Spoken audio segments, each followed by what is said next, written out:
n'est pas médiateur d'un seul, tandis que Dieu est un seul. La loi est-elle donc contre les promesses de Dieu? Loin de là. S'il eût été donné une loi qui pût procurer la vie, la justice viendrait réellement de la loi. Mais l'Écriture a tout renfermé sous le péché, afin que ce qui avait été promis fût donné par la foi en Jésus-Christ et à ceux qui croient. Avant que la foi vînt, nous étions enfermés sous la garde de la loi en vue de la foi qui devait être révélée.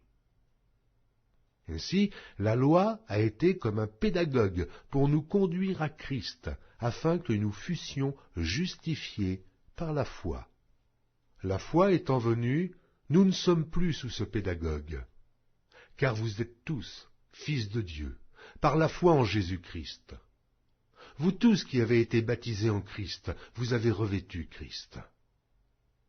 Il n'y a plus ni juif ni grec, il n'y a plus ni esclave ni libre, il n'y a plus ni homme ni femme, car tous, vous êtes un en Jésus-Christ. Et si vous êtes à Christ, vous êtes donc la postérité d'Abraham, héritier selon la promesse. Épître de Paul aux Galates, chapitre 4.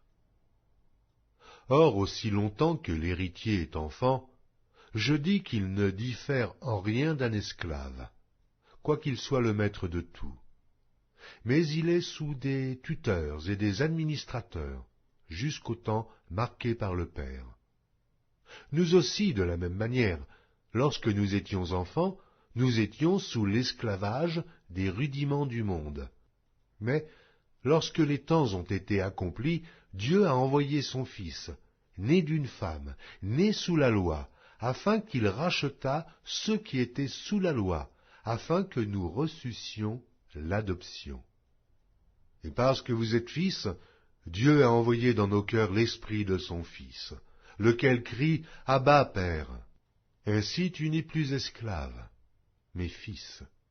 Et si tu es fils, tu es aussi héritier, par la grâce de Dieu.